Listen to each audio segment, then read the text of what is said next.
Hey, Keeney coming to you with what should be a fairly straightforward one today, but we'll see how she goes. We've got this 2018 Pilot with the 3.5 liter, I believe is what it's got. Customer has the story of they're driving along, going over the train tracks, and I don't know if they hit the train tracks kind of hard, but on the other side of the train tracks, there was a log, not like a branch, apparently a log that they also ran over with the right front side tire. And shortly thereafter, they got a check engine light. They had that check engine light on for a few weeks. And then the last week or two, there's been this new noise that has developed that is sequential with engine speed, not vehicle speed.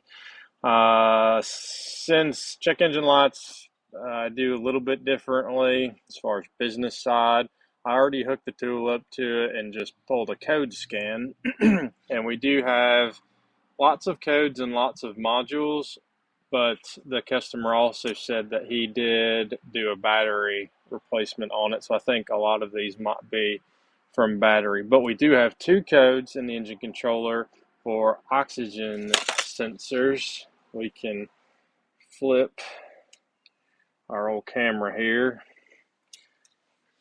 And these are our scans completed.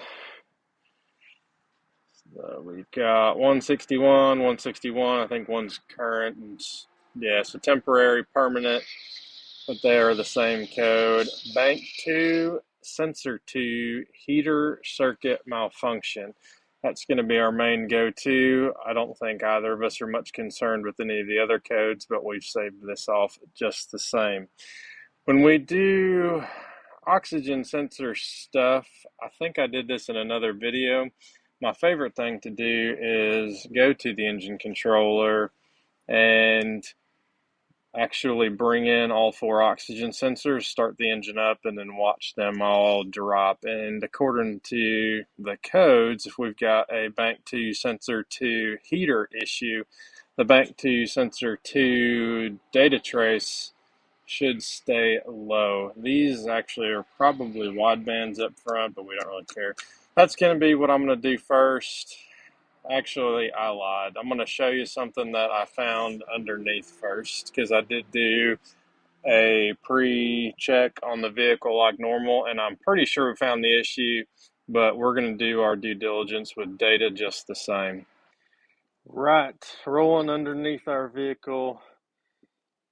This is the front of the V6. This is the front of the engine, so I don't know if this is bank 2. I haven't looked it up yet, but obviously the other bank is coming from up yonder and got a little Y pipe.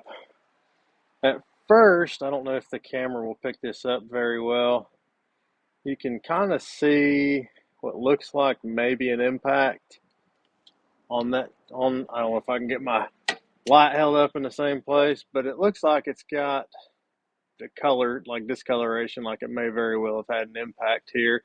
And there's some little stuffs right here, which kind of feels like wood. So probably impacted that sensor based on this view. And, to me, I was like, all right, well, if we've got stuff stuck in it, likely it took an impact. But what's a little bit easier to see, that I didn't catch right away, was if you spin around the other side, get this light hung up.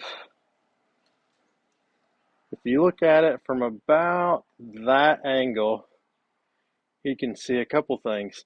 The sensor goes over and up, and there's also a wrinkle in the actual housing of the sensor right here. That's an actual metal wrinkle. Certainly this sensor's been hit, so likely we're just going to have to put a sensor in it, but we still will take our data just the same. But we also want to ask the question, what's up with the noise? And I don't know what we're going to find for the noise, but I did see we've got a heat shield a little bit disconnected here, and we've got a heat shield that's close, not touching, but close to this cat. And the noise, because I did test drive it, the noise sounds like a weird mix between exhaust leak and heat shield. It's very odd. There does look like this thing has a secondary air pump. Whoa, where'd you go?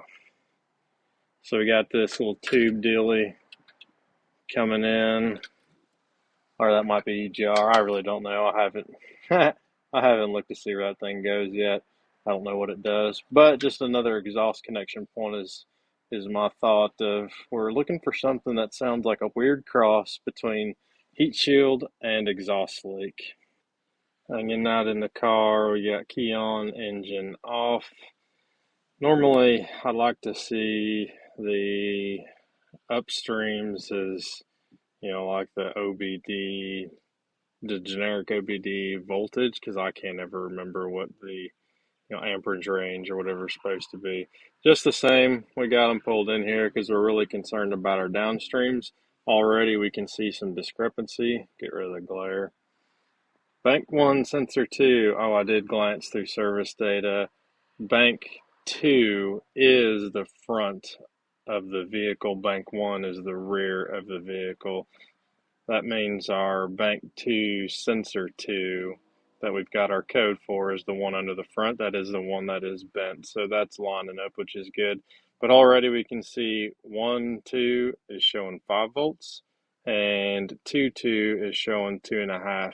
Now, because there's an active code for this, I don't know if this is going to be a default value. We may have to go in and clear codes and try this test again. But I want to see the reaction when we go ahead and start this thing up. So it's fired up. And boom, our AFs drop. Looks like 2 drops. Got noises. Actually, so see how 1, 2 just slowly comes down? That means our heater's working. But we've got 2 that, let me see, I may have said that. The red one is 1, 2. That's our properly operating one. It started high and then it slowly came down as a slant. That means that our heater's working on that one, but our other one just dropped low right away. Now it's going up to 5 volts, like the heater's not even playing with it. It doesn't care. Got a little bit of switching on our downstream bank 1. Yeah, definitely looking like our O2 issue. Next test, we're going to run underneath of it. We're going to unplug this and then we'll do key on engine off, and then we'll do an output control test with a test light and make sure we got power going to. Well, in case you were wondering, Honda's a big case of uselessness. Nothing in active test, adjustment, or special functions allows me to command the heaters on. Like nothing. I even went in to hit fuel pump on just to make sure that the output controls were working, and it does, but there's nothing in here or on the next page. That's it. It's only 2 pages. Back to the first one. For oxygen sensor heater, adjustments just has like crank relearns, idle whatevers. That's it. Special functions is like VIN programming, and yeah, that's it. That's effing useless. So thanks a bunch, Honda. What I suppose we're gonna do then is see if there we go. We can't just pick our heater duty cycle, and we'll do heater current. Bank 2, sensor 2, bank 1. I think that will be, yeah, we'll hit all these and then show selected. These will be the ones, I know it's a terrible glare. These will be the ones we watch. I'm just going to set this camera, before we get into that, we got a test light dangling from where our sensor plug goes in up yonder. So O2's unplugged, and we got our light hanging. So assuming we fire this thing up, the test light should light, and we should have some sort of heater circuit pulse width on the scan tool. I don't really know how I'm going to do this very well, but I'm going to start the scan tool while y'all stare at the test light down there, and I'll communicate what I'm finding while I get in the car and actually start it up. All right, I've got a little brake deal wedged in here, so I'm going to hit the start button now. And look at that, we have pulse width control on our heater. When I look at, I'll show you this. Can you see everything in there? Maybe. But bank 2, sensor 2, we got 4 amps going through. And then it just shut off. The test light quit lighting. Looks like the data froze on that one also. But at least we know our heater actually works. I'd say that's a confirmed fix on that one. Turn this off. Take this brake pedal depressor out. Turn the key back on. I'd say we at least know we got a bum sensor here. For sure. If we got heater control to the actual connector, we have no heat. Or no actual heat in the sensor. I think the data froze when it detects there's an issue. So yeah, now we got to find whatever's making this weird noise. So I think I'm going to start it up, maybe put a little pedal depressor in it, and see if I can't figure out where this little weird exhaust noise is coming from. Well, boys and girls, well, probably boys. We all know girls don't exist on the internet. This turned into a much deeper dive than I really thought we were going to end up with. I'm chasing this exhaust heat shield slash exhaust leak sound, because that's kind of what it sounds like on the inside. And I think I found it, but I'm going to catch you up to where we're at. So we're going to roll underneath of this vehicle real quick, and I want to show you a couple things. Oh, rolling under. Here's our fuel tank, and probably should have brought a light. Right here, where are we pointing? Right here is a fuel line that goes to the fuel tank. This is a returnless system, so we got one line coming from here, going all the way up to the front of the vehicle.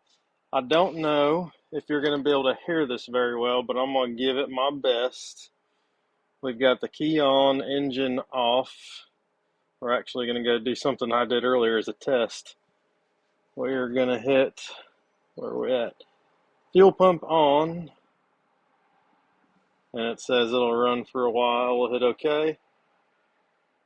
And then we'll hit yes, and we'll listen. Hit OK. So I'll get my earphones close.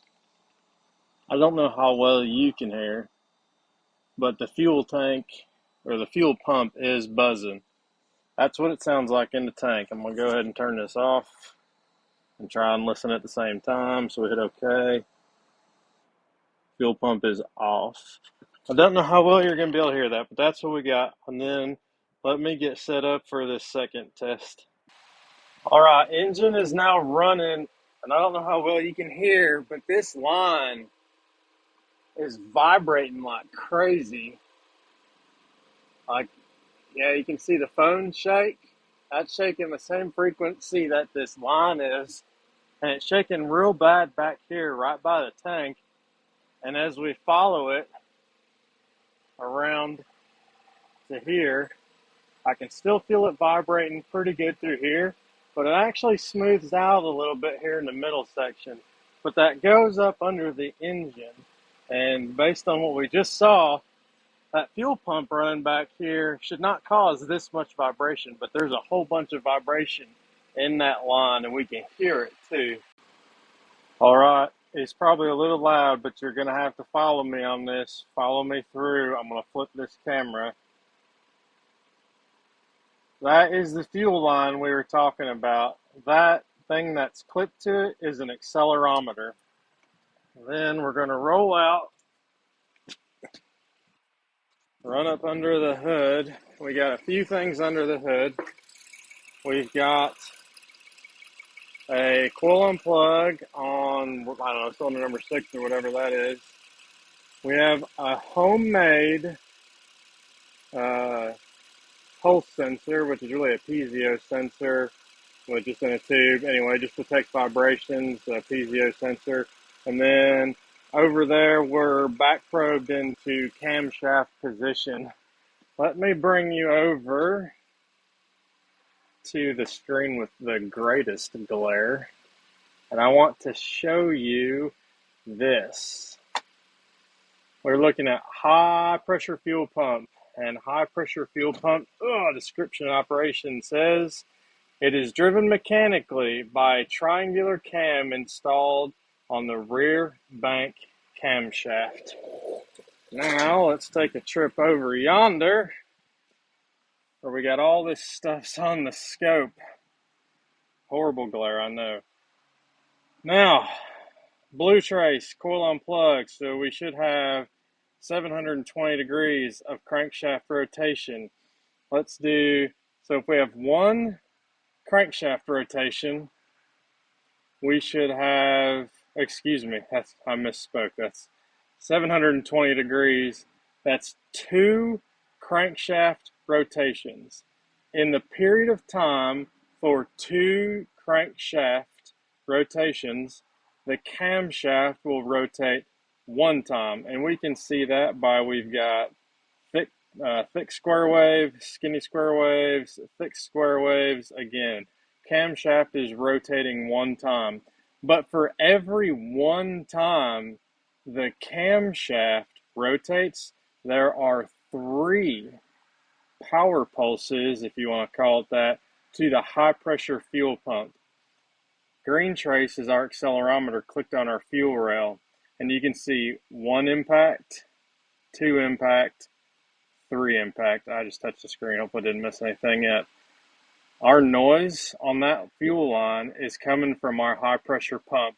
Now, let me pause this trace. Let me actually minimize this down a little bit and pause this.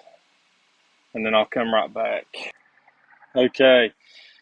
We have paused this. We've shut the engine off. Hopefully it's a little easier to hear. This tells me that that vibration sound we've got coming on that fuel line that is definitively vibrating at the frequency we're seeing, and it changes with RPM. If we rev this up, we've still got 3 impacts, if you want to call it that, impacts on our fuel line. The homemade sensor, I would have expected to see the same thing as the green trace. For some reason, the spikes are about doubled. So if I grab, actually, let me set this tripod up that I'm just holding in my hand, being all shaky with. One of these days we'll get fancy. We're knuckle dragging. Bring my cursor in here and move this window out of the way like so. Whoops, that's cursor 2. Cursor 1 here. So here we can see this area of green is going to be our 3 count that we were talking about, trying to block the glare. But it seems like double that is what I'm getting on the actual high pressure pump that homemade sensor is going to. And I'm curious, I guess they might be hard to get to. Actually, you know what? I'll do that. I was thinking maybe these are aligned with injector openings. That's very possible. I can let's swap the cam sensor, the yellow trace, and let's put that on an injector waveform and see if the injector waveform lines up with the red trace. But it looks like we've got a noisy high pressure pump causing this weird vibration that we're experiencing. And I swear to you, it sounds like exhaust something, but it's not. That exhaust is good. It's not leaking anywhere underneath. Let me swap this yellow trace and then come back. Right on, we're back. We've switched this yellow trace over to injector, and I think this is going to be noise from other injectors, but let me try to blow this up a little bit better. Let's grab a smaller scale and then a very fast tom base. Let's do 5. Yeah, so we can see that this is a peak and hold for 2 milliseconds. Boom, super clear. So we've got peak and hold injectors, and that time aligns with our homemade analyzer. That is pretty cool. Let's zoom back out, whatever it was. That's probably too far. Anyway, so you can see, bear with me while I jump around all over the place. Anyway, we can see peak and hold design, and this is just going to be, I think, noise from the other injectors firing. But somehow I moved or bumped my homemade analyzer deal, and it got a lot cleaner. And then we still have noise on our green trace, which is our accelerometer clipped onto the actual fuel line. I know I'm bouncing around all over the place, but we can see. So now down here at the blue, 720 degrees of crankshaft rotation. That's 1 revolution of camshaft rotation, and we've got 3 distinct noises. That's pretty cool. That is that is pretty neat. So to me, this noise, I'll try to get inside and see if you can hear it from the inside. But I think we got a high pressure pump making noises on this, and this is about as much data as I can go ahead and get on it. But this definitely went way deeper than I thought we were going to. But this type of data capture is really cool to be able to count and see what our actual noise is. This accelerometer came in super clutch on our green trace. Right on. We have moved inside the vehicle. It's still idling. I really don't know if you're going to be able to hear it, but I'll do my best to capture it. We're going to rev the engine a little bit. It sounds like a crappy dirt bike at distance. It's very, very putt-putty. Sounds like a subtle exhaust leak. There's no misfire. Let's zoom this in a little bit further as we raise RPM. Yep.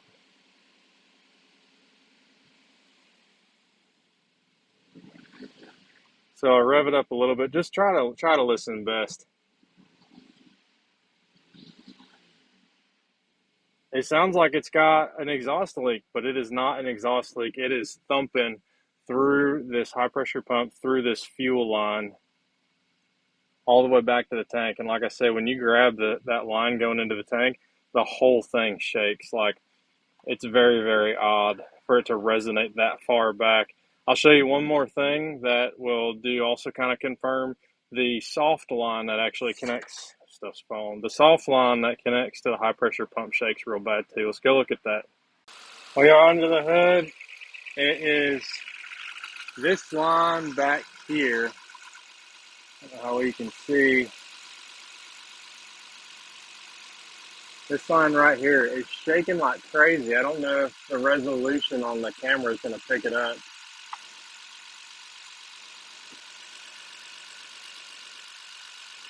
See how it's blurry? It is shaking like super bad. Now it's holding, kind of holding still. Now it's just bouncing all over the place. Yeah, I'm touching it. Like, it is shaking. It's shaking at least a 1/4 inch in both directions.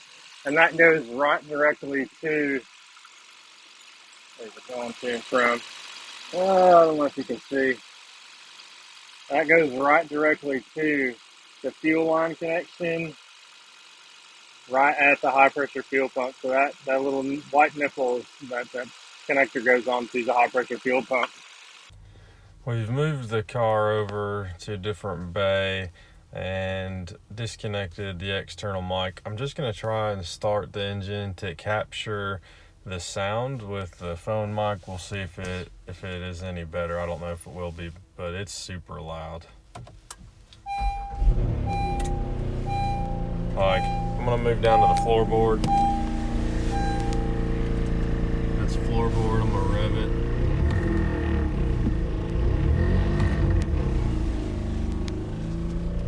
It is very, very loud, and you can feel it in the floorboard, and it is vibrating everywhere.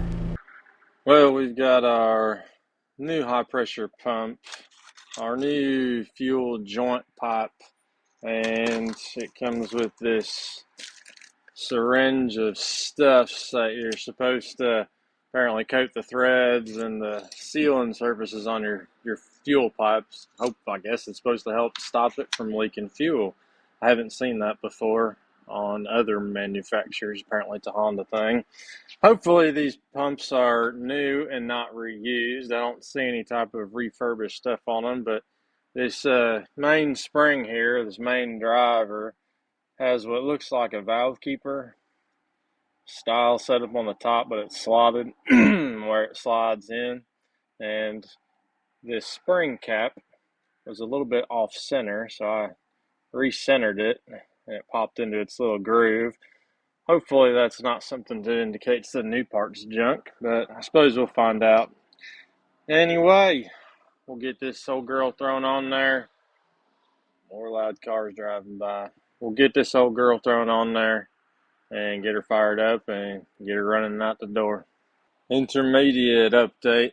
We got old pump out, new pump's getting ready to go in. They look the same, but they've got different markings.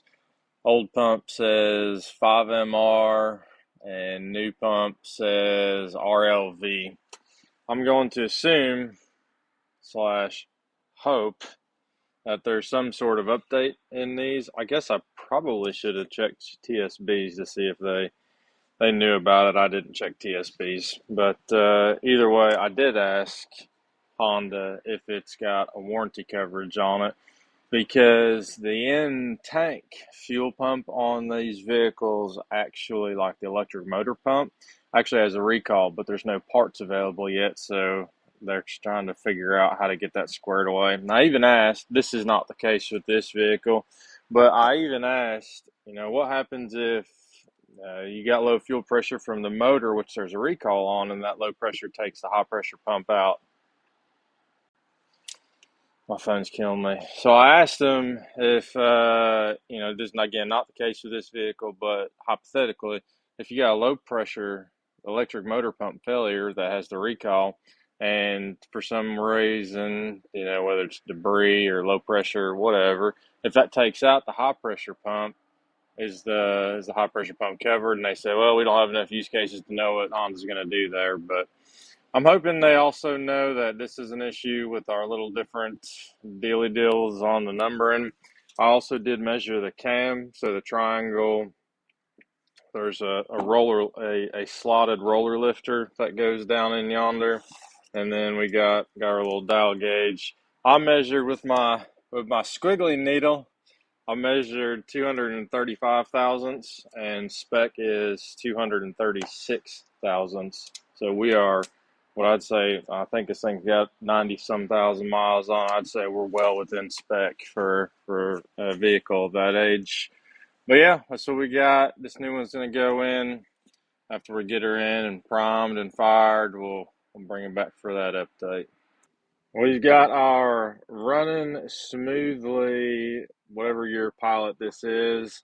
Everything's running real well. I know we tried a whole bunch of times earlier on in the videos to get a sound recording, but I couldn't. I'm going to try and do the same thing and put the phone down by the floorboard and see if if it will pick it up. Maybe you can hear a difference, maybe you can't. I don't know, but we'll try it. Flipping the camera, get this thing fired up.